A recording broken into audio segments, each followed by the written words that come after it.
Hey, what's going on? My name is David Burgess. The guy that I'm going to be talking about, his name is Malcolm London.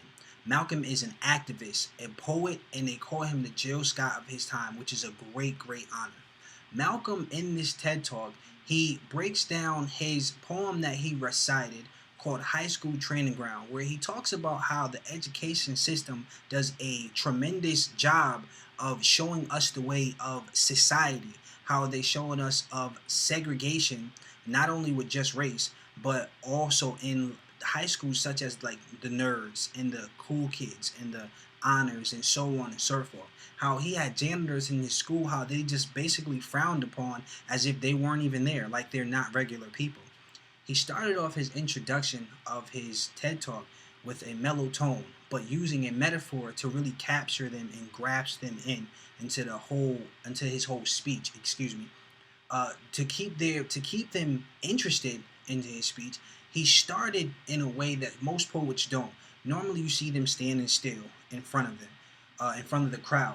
But Malcolm started from the top of the stairs, and he walked his way down. And as he walked down, he had the spotlight on him. He was using hand gestures to give them a visual of what he wanted them to see, which is amazing.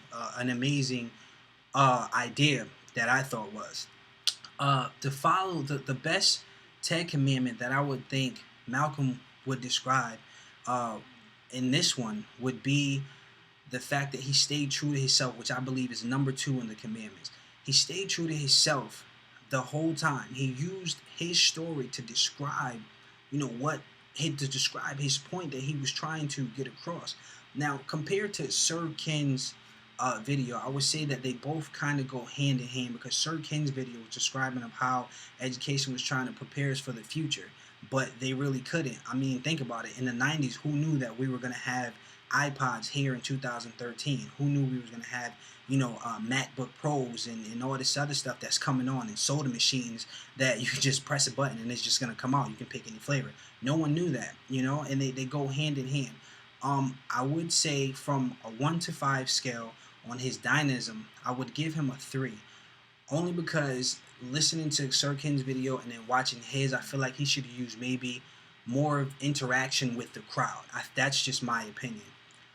What I would say that I learned from him and what I would also give to my fellow classmates and peers is to follow the commandments of staying true to yourself.